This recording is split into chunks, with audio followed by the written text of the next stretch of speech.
This episode is brought to you by Espolón Tequila. Slow, sticky, snoozy. They call these the dog days of summer. But Espolón? They don't do boring. Welcome to the Marg Days. Espolón Tequila. 100% blue Weber agave, born to shake up your summer. Just add lime, agave, and a little attitude. Visit espolontequila.com. Espolón Tequila, 40% alcohol, volume 80 proof. Copyright 2025 Campari America, New York, New York. Drink responsibly. Welcome to Good Morning Hospitality, your one-stop shop for the latest news, noteworthy trends, and thought-provoking discussions across the industry. From hotels to short-term rentals to all things travel and hospitality, you'll find each episode equips you with the information that you need to start your week. Join us on Good Morning Hospitality every Wednesday, wherever you get your podcasts.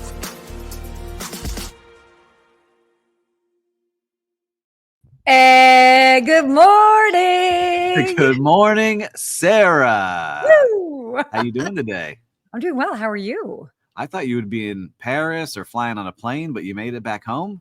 I did. I was really hoping, because as we all know, the Parisians love to just say they don't want to work today. And I was really hoping, because I was on a late flight. It was the last flight out of Paris back to Los Angeles last night. And I'm like, these people better not be taking a baguette break, and they better stay true and come to work.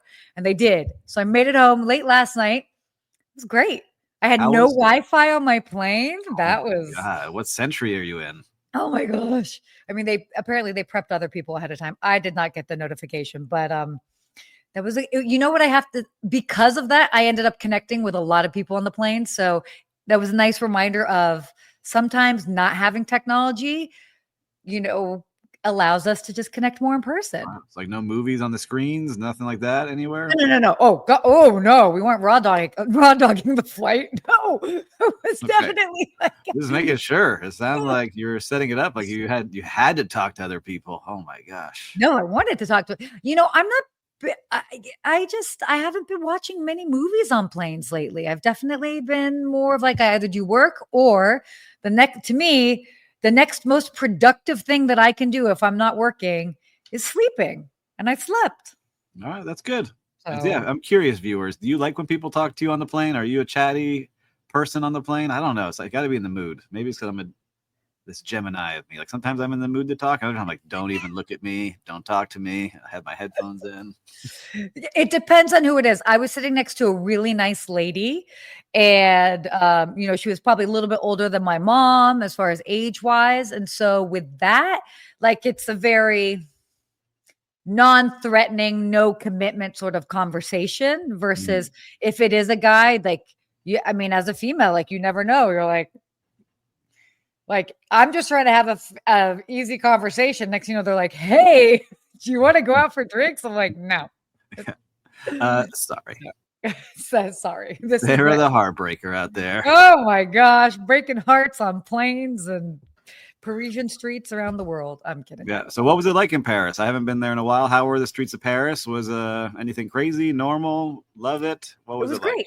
So for those that know Paris, August is it's the vacation month for Parisians. So a lot of Parisians are out of town. It's also a great month for shopping sales. So it was busy, but a little less congested than I think kind of like the height of summer. And so it was just great. I haven't been back. And for those that might not know, like, I actually studied there for 2 summers when I was 16 and 17. It was the first time that I kind of like lived someplace on my own.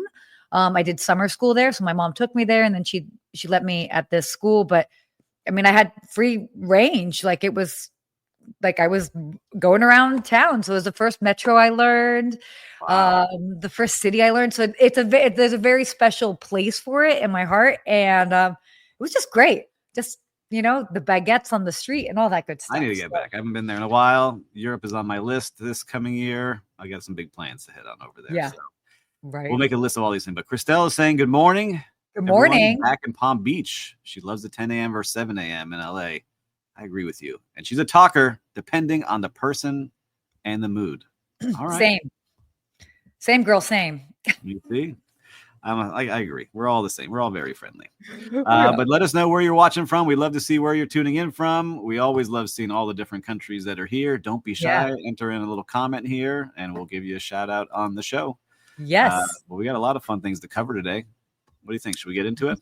Yeah, let's get into it, as the cool kids like to say. All right, well, let's go ahead and talk about what's going on with Marriott. So Marriott, Q2, what, you like my jokes this morning? Yeah, because Cool I'm really, kids. You're hanging with the cool kids. I know. I I'm have going to not, check with some of the elementary school kids later when I pick up summer camp. Like, what are with cool kids saying here today? Never. in elementary school. Oh my gosh. All right. So Marriott's Q2 shows that a U.S. performance flattens. So Marriott's basically posted that a flat RevPAR and occupancy for Q2. And it was interesting because government as well as group travel demand weakened. This is, I mean, is it a surprise? I don't know. Are you surprised? Well, we've been talking about it for a little while. What I did like as I dove a little deeper into this was seeing what we've been talking about. Luxury continues to be high. So Ritz-Carlton was up 6% for brands. But the other part was the entry level stuff was low, right? So you kind of start seeing the ultra wealthy still have their money to spend. They're going to be out there using that money and traveling how they want. And then some of those that are more travel friendly budget hotels are seeing a slowdown. So it's kind of like what we're seeing across the country, right? As prices start to get higher on things. We're definitely not in the government here, but we know that there was a lot of cutting at the beginning of the year with the Doge. So you see that, and they have a lot of hotel rooms in Washington, D.C. area, because that's really where their headquarters are at in Bethesda. So a lot of stuff going on, and they're seeing some headwinds. But there was something that was really interesting to me on this. What was that? So their app that they have. Yeah. Their members, they're going to start charging. They made a media company called Marriott Media, and they're going to start having ads on their platform. So to their 240 million members, you could start to curate ads that show up when people are booking and doing different things. So I feel like that's going to be a big revenue driver for them as well as they start to really develop this media platform that they're on. I know you've done media for Marriott in the past. I do. We'll see Sarah popping up on your app. Maybe. No, but this is actually exciting because as somebody that's kind of worked with Marriott for quite some time, since prior to the pandemic. So for those that actually don't know, I actually have done like a lot of curated social media marketing content for them prior to the pandemic. And then since the pandemic, I do a lot of SMTs, which are satellite media tours. And so a lot of like TV things talking about different trends that are happening, the different properties, all of that. And so seeing what their media department was before, very robust, a lot of different aspects to it. And they had some fantastic people working at the property prior to the pandemic that had previous experience in TV and all of that. And then naturally with the pandemic, everything got sort of trimmed down, as many companies did. And so I'm excited about seeing this because again, it looks like they're pushing more in this direction. And it's just interesting to see. I feel like Hilton is kind of doing something similar as well. So, of course, the two kind of big brands neck and neck, head to head with this. But again, I love it. Like I love any chance that any of these brands can kind of get a little bit creative with their media. We're just living in a whole different world. So, I love it. More creativity. Yeah. I love seeing it. I think that will be something, if they use it the right way, will drive even more business to the right places because you're already going on social media to get inspired, which we'll talk about later in this show as well. Why not have your own place to really show and highlight all the cool things your properties are doing to inspire people to go? But also on their app for being a Bonvoy member, that I think I forgot the exact stat, but it was high 60% of their bookings comes through their members. So it just shows you the power. If you have 240 million people to advertise to in your ecosystem already, man. Yep. That is very, very exciting for them. 69%. So pretty much 70%. It's called 70% of people booking booked as a Bonvoy member. Yeah. Crazy. That's a crazy stat. It is great. I mean, look, I book all of anything that I'm doing for Marriott or Hilton. If I'm deciding to stay at one or the other, always booking it straight through the app. And I'm members of both. So yeah. Yeah. Listen, if you can build your own audience, we've seen it with other brands. I'm learning about it with, my friend Ben Wolf and his properties at Onera that are very boutique, but they get 80% of their bookings through Instagram, right? And so they're building their little ecosystem. And it's just Yep. cool to see how big brands and small brands can really get creative to drive this business. Yeah. Oh, definitely. Definitely. So, cool. I love to see this. Well, why don't we go on to this next topic, which kind of ties into all of it? Mm-hmm. You're like, mm-hmm. Let's do it. Let's get some more stats in here. Oh, wait, here, hold on. What is this one? Wait, why? Hold on. So is this the social media and pop culture, right? I saw that kind of mixed in. We have two things Hold on. in one on We our have two sheet. things So in one. Yeah, exactly. viewers, listen, we're in a new platform. We're learning. If you didn't hear last week, we're now officially Skifters. We're on the Skift platform, and we're using some new tools. And so we're getting the hang of all this. But it's a mix of two articles, Yep. I think, on here. So you want to lead the first part with the U.S. hotel industry is kind of showing an occupancy dip? Yeah. So the first part is showing, again, what we were talking about with Marriott. So we've got a dip in occupancy of to 72.2%. So slower momentum than expected across the board. And ADR and RevPAR saw a modest year-over-year gain, and seasonal patterns and new supply contributed to the downturn. Right. So we're seeing a lot more inventory coming in, not as many people traveling, but people trying to drop prices and get in there. Mm-hmm. And then the other part was about social media and pop culture's influence and travel trends. And we're yeah, starting to see some cool things there. So, and I can chime in on this because my good friends over at Allianz, I've worked with them year in, year out. Every year, I'm a huge fan of the study that they do every year, and I highly recommend for anybody in the travel industry, hoteliers, whatever, to be sure to seek out their vacation confidence index. So what they do is they do this massive research, and they're polling travelers and kind of getting the take on like how much are they spending, how long are they traveling for, what are they looking for, and it gets highly specific. So this they were saying that 47% of Americans aged 18 to 34 report that their travel plans are influenced by social media. You are welcome, like TikTok, Instagram, and YouTube. But I can absolutely attest to this because of the conversations that I have on social media. But 42% of this age group say that their vacation choices are also affected by recent TV shows and movies. Emily in Paris, anyone? As another example. So it's this trend that's really showing that there's this a growing connection, not a surprise, between digital content consumption as well as real world travel experiences. We want to be living in our own movies and social. We want to create our own like little social media stories, right? I agree. I've been in that too lately. And so it was interesting to see. I was surprised that men are more likely than women to be influenced by the social media content. It was one of the lines here. And I thought that was shocking. Right. I definitely thought it would be the other way around. But then I started thinking, I was like, Steve, you've been looking at some really cool adventure, social media. And I want to go do my little Indiana Jones type movie and go out into the jungles and the deserts and the mountains and go exploring and see cool things. So I was influenced by stuff like that and people who are doing it. So one of my very good friends just came back from, Chile, was on top of these giant mountains and skiing and doing some crazy stuff. So I'm not a skier, but I'll go do the hiking and do all the other fun stuff. So you never know. That is a very interesting stat to me, because again, I would also, since we know that majority of women make the travel decisions, and we've seen this in studies by TripAdvisor, it's been the case for years. So, but I find that interesting that men are more likely to be influenced by social media. Ooh. Yeah, in my household for many, many years, I was the one booking all the trips. So it was interesting to see, right? A little different. Yes. So if you're watching now, let us know. Are you be influenced by social media? Do you go to social media first to get inspired to do that? Just say yes or no. I'd love to say yes. Actually, please say yes. And I go to Ask a Concierge, and she influences me to do everything. And Gloria is saying this is very true. Japan and Thailand are the new hotspots for people under 35. And social media has so much to do with it. Listen, I've been to Thailand. I loved it there. And Cambodia. Totally. I haven't been to Japan yet. I really want to get over there. I haven't either. Woo! Group trip to Japan? GMH trip in Japan, live from Tokyo. Let's make that happen. Oh my gosh, live from Tokyo. Good morning from Tokyo. All right. I'm just planting the seed. Let's put it out into the world. We already put it into the universe. Totally. And realize that I'm obviously tone deaf. So why don't we move on to our next topic? You ready for that? Let's do it. Let's keep this show moving. Okay. Oh, I'll kind of say the start to this, but I know that you are highly passionate about this topic. So I'm going to volley to you afterwards, just so I can be completely transparent here. So So this is an interesting article that was coming out about how hiring individuals with intellectual disabilities are mutually benefiting hotels and employees. So, Steve, to you.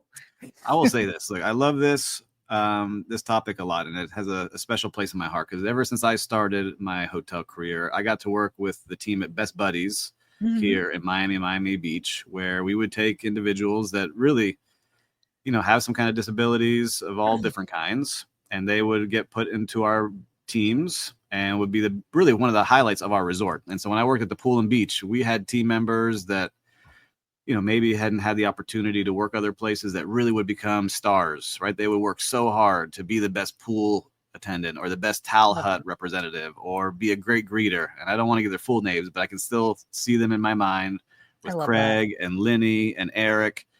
And during the pandemic, when we had to lay a lot of people off, they struggled at home because they were so used to having this awesome routine and being in a resort and doing something that was positive every single day, that their parents, especially one of them, would call me every single day at the same time and ask me, when can my son come back to work? He's not doing well at home. He really wants to be back with his family at the hotel. And I get a little emotional talking about it because as soon as he came back, it was like a light switch went on and he became like this ultra happy person. And he would greet every single person coming down the Palm Courts, this long walk till you get to the pool deck, and greet them with the biggest smile and then say, hey, can I help you find a chair anywhere? And then he would just talk to people all day. That's really what he had to do all day, was just talk to guests, make sure they were happy. And if they needed something, get them something. If they needed a server, get them a server. If they needed a towel, get them a towel. But it just showed me how important it is. I'm getting a little much talk about it. When you see that they have a true purpose in their life every single day and show up somewhere every single day. And I'm just happy I could be a part of their life because they're still friends with me on Facebook and they send me messages here and there. And I love that. Great. It's great to see. And they're still there. Like one guy has been there. I call him the legend. Every time I see him, I say, you are the legend because you've been there since the hotel opened in 2000 and he's just doing a great job. So I love seeing that. So if you have the opportunity to hire somebody with disabilities of any kind, I think you really should give it a chance and think about it, especially if you have the ability to. Well, and then even looking at it from the guest experience as well, is that, guests will enjoy that. Guests will feel good and be happy to see like, wow, you've got somebody that's working here, that's loving working here. They will enjoy that interaction, even if they might even have individuals in their family and they're more likely to come stay there because they'll feel that sort of comfort. And I love, this is a little bit of a segue, but even when I was just on the cruise recently with Cunard going through the Norwegian fjords, there were, I'm sure at least several, but at one point we were all on the dance floor and there was a gentleman in a wheelchair who came out and he rolled out on that dance floor and he was like, let's go. And he was dancing. It's like, and we were all just having a great time. And I looked over and I'm like, how amazing that all of us can be on this cruise ship in the middle of the North Sea, listening to cheesy 80s music, so many different generations. And everybody's just having a good time. But from him to other individuals that were traveling with their families, cruise ships are also really great for that. So from a guest perspective, it's wonderful, but obviously as an employee's perspective, it's hugely important and significant. So this was a great article. Love it. No, I love it. And so I saw Gloria said, so true, humans disabled or not need a purpose. Listen, everyone needs a purpose in life. And I think it's just fun to see and great to see when we can do that as a business and really lean in and help our communities and be the better. There are some rude guests. I will say that I've had to deal with some rude guests that were like, oh, this person's annoying me or get this person out of my face, like crazy stuff. Right. But for the most part, 99%, it's always positive. Yeah, no, it's great. And again, I mean, it's seeing that to me just makes me so happy to see that like everybody gets to go out there and travel and interact. Almost got me here. I almost started to cry here. Woo! Who says guys don't have feelings too? All right. Well, let's shift. Yeah, I know. Well, this might get me emotional, but in a different way. I might get a little heated. All right. So no, because I'm all for promoting travel. But right now there's some talks out there that the U.S. may introduce a $15,000 visa bond for some travelers. Now, this proposal is requiring certain high-risk travelers to post a refundable bond. Yeah. So, I mean, obviously there's going to be specifics to it, but basically the U.S. Department of State recently announced a proposed 12-month-long visa bond pilot program that it could apply to leisure and business travelers who are applying for visas to basically have these post a bond anywhere from 5 to 15,000. Yeah, it's interesting to see what they're doing here, right? So I guess there's some high risk countries. They haven't made the list official here. We didn't see it in the article. No. But I guess they'll let us know who high risk countries are. And look, again, we're not in getting the politics here, but there are people who stay over their visas. They stay longer than they should. And there's, I guess, certain people that do that often. And they were trying to say, all right, if you want to do that, you're going to pay between 5 and 15,000. And if you stay longer, we basically keep that money, and they're putting pressure on the other countries that they're coming from to basically keep their citizens in check. I don't know how this will work. It'll be interesting to see. Like you said, I like when people travel. Tourism is great for our country. Sure. Right. And we see what starts happening. There's a couple articles I started reading this morning where people blocked having tourism, and now they're regretting it because now all their businesses are closing in some of these smaller cities that thought they had over tourism. Right. So it's an interesting balance. And just how we highlighted at the beginning of the show, occupancy is down, right? RevPAR is down. You need people traveling, especially when you're building all the inventory for these tourists. Totally. And two points to this.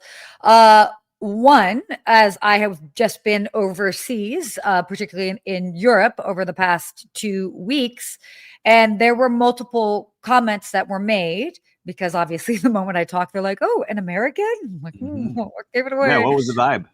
I actually had Cunard. Keep in mind, Cunard is a cruise company that's been around since 1840, British based. So a good number of the people traveling on the ship are British, but there are a lot of Americans, people from other countries as well.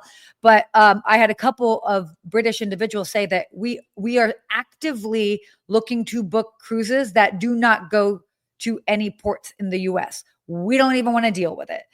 We don't want to take trips to the U.S. and this. And I was like, oh, okay. Yeah.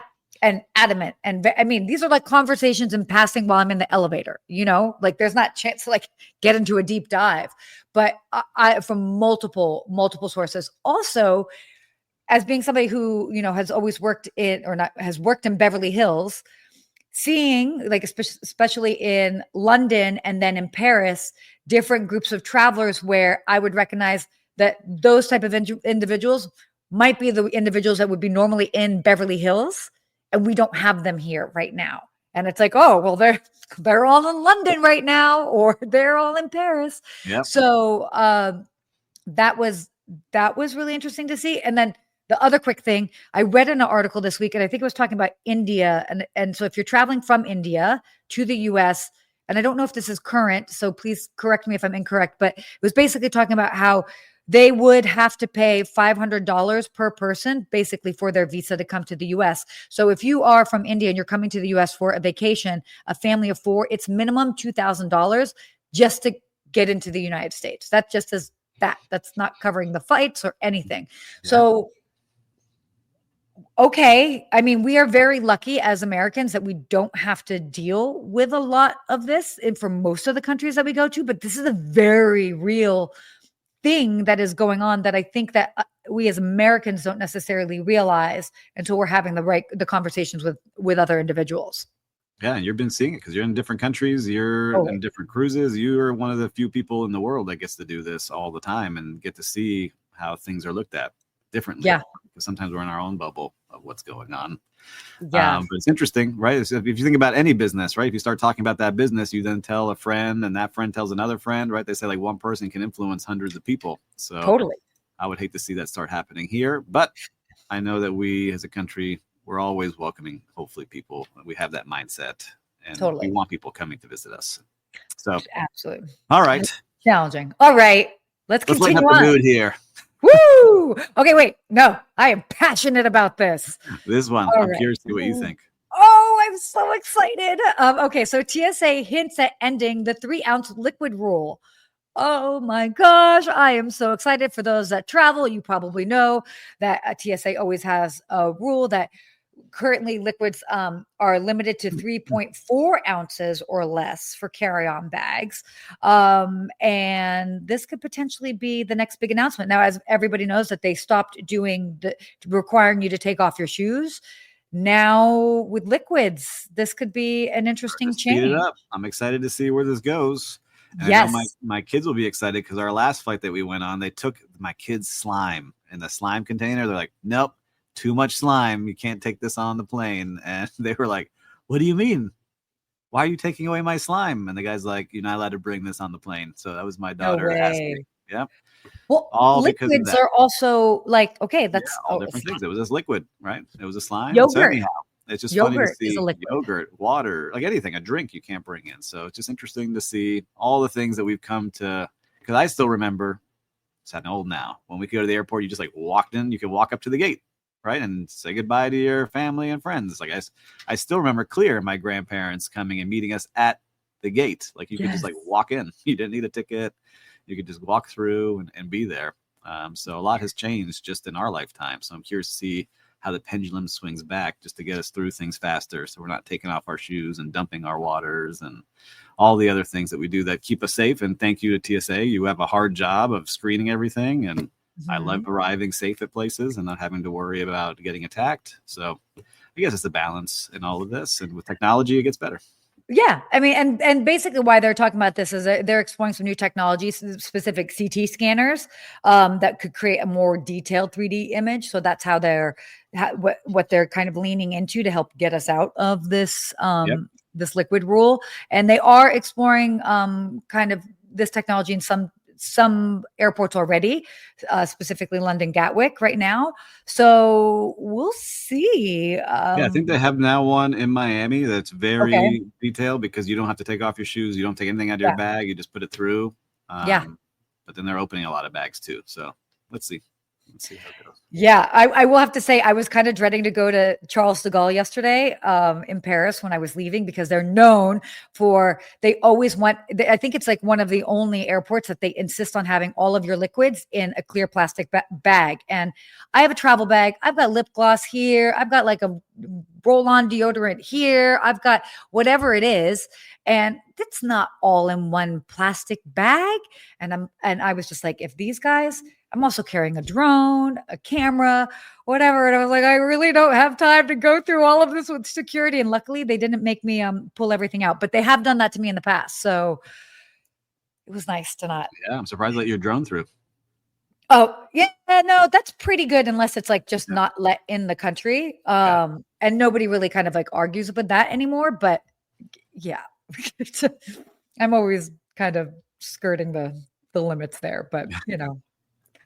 Like to keep things exciting. I brought a microphone and they stopped me like I had a bomb on me when I brought the podcast microphone. They're like, what is this? Like, it's a microphone. Really? Yeah. Oh, no. Well, so I wonder, because I fly out of Los Angeles, I'm sure like everybody is a podcaster in LA. Like at the beginning, this was probably like 3 years ago. They were like, oh, we're just taking a look at your equipment. Now they're really like, no, we know what everything. Good. Oh, ring light. What is this ring light? It's a bomb. What are you filming? Stay calm. Anyway, so let's talk about this. My friends over at Delta.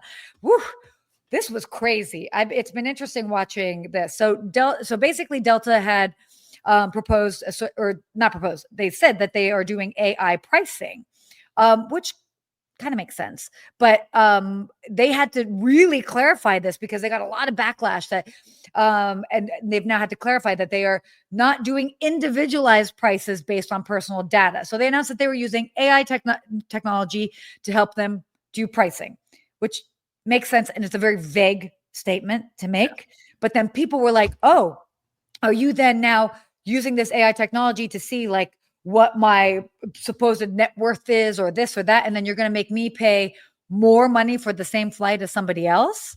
And they were like, no, that's not what we're doing. But it's just nuts. Listen, I'm a big fan of AI. You know that. I love using it as a tool every day. And if it can help me get better deals, great. But if you're trying to make more money off of my browsing history, or like I've been browsing, somehow you can see that I want to go to Paris and I want to stay here and do that. that gets a little creepy. I understand, but if it helps do things faster, smoother, more efficient, Sure. I'm all about it. But yes, I can see where things are going to get a little weird, right? Even Well, AI that we use now, I don't know how often you use it. I don't know about you, viewers and listeners, but it starts to remember things because it takes like certain points and you can tell AI to remember things about you. And then you're like, oh, I forgot I did that a year ago. And it still remembers. So all that history is built in. So just be careful with what you're doing and what you're putting in.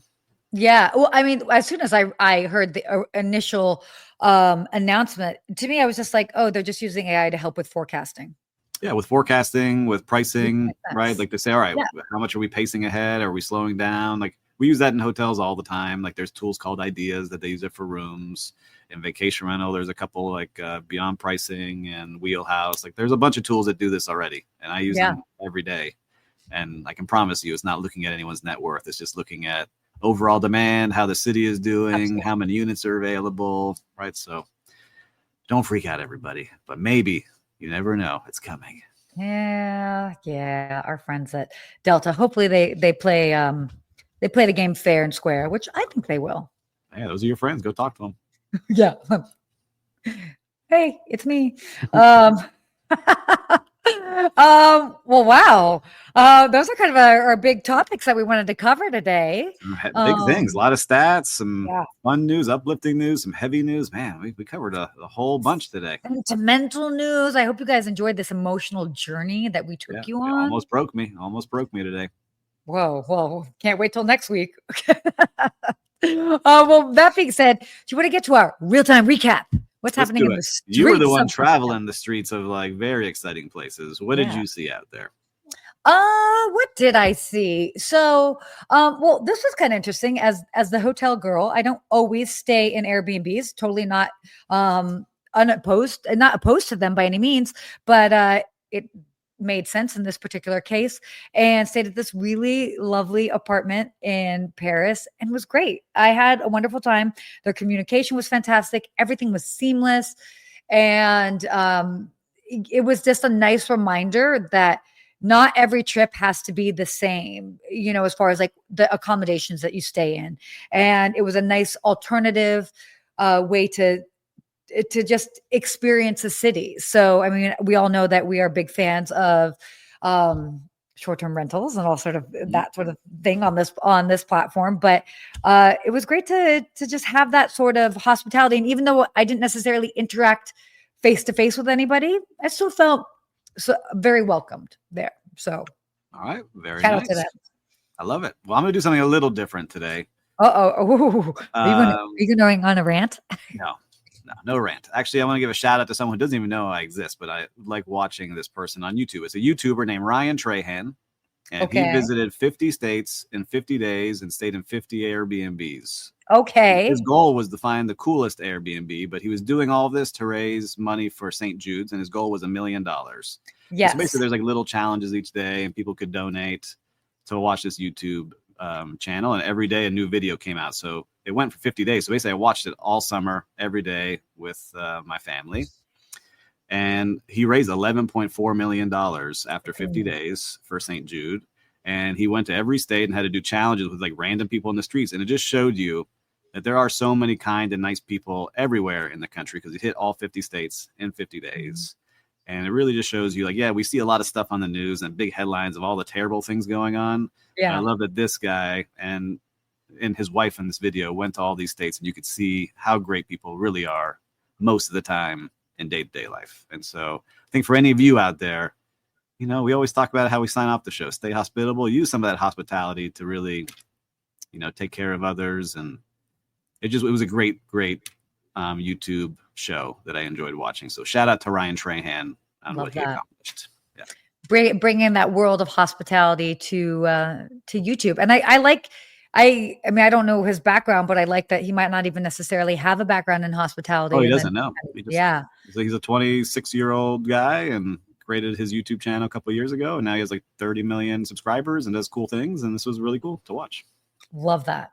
I love that. Oh, that's cool. More heartwarming stories. Well, why don't we get to our hospitality quote? This is a perfect one. This is a fantastic one. Would you like to read this? I think I should read this one. Hospitality is simply an opportunity to show love. We don't know who said that, so I'll say it's from Steve Turk. Uh, Woo! Hospitality is simply an opportunity to show love, and it's true. We're just taking care of people, right? And that's true Yeah. hospitality when it comes down to it. People come to stay with you or come to your restaurant, and it just may be day to day when you hold the door open for somebody. You're showing love to that person for that moment. So if you're just holding the door open, why don't we challenge all of our viewers today? Hold the door open for someone. Wish them good morning, good afternoon, or good evening, and you're showing love for that moment. Compliment them. If they're wearing a cool outfit, give them a compliment. Just be like, oh, great. I love your shirt. I love your dress. Yeah. Whatever Cool it shoes. is. Yeah. Totally. I think the thing that I enjoy the most, especially with interacting, nothing gives me greater pleasure than speaking to somebody where you might not have the same native language and you're still able to crack a joke about something. And there were different times that I was able to make jokes. You know, I ordered a cappuccino at like 5 p.m. at one point, and everybody looked at me and I was like, oh, I would like a cappuccino with a side of judgment, please. And like everybody, you know, it's something simple, but it's that type of stuff. It's like humor, I think, is so connected to connection and love and camaraderie and all of that. So yeah, just go ahead and pass on that love. Maybe do it with a side of humor, whatever it is. Yeah. I love it. What a good emotional show today. Much love to you, Sarah, to Will in the background, to all of you listeners and viewers. We love sharing this time with you. Totally. Man, the emotions are out there. Something got to be going on with the moon and the stars today. I don't know about all the astrology, but something's going on out there. Wow, Steve, didn't know that you were really getting into astrology these days, but we can totally continue that conversation offline. Oh, Lionsgate portal's happening in 2 days. Okay, I'm going to stop. I don't know on what that is. Okay. And also, I just want to thank everyone who bought a book this week. Thank you. Hospitality Unlocked, my book available on Amazon. I saw a lot of you bought it this week. Thank you very much. I appreciate you all. Thank you. And you got Sarah's book. Do you have your book with you, Sarah? Yeah. Give a shout I do have out my for your book. I got a book. I might have show everybody. We'll keep pushing. It's always good to see. I love it. Thank you for the reviews. Hospitality from within. Let's go, everybody. Until next week. Woo! Stay hospitable. Stay hospitable.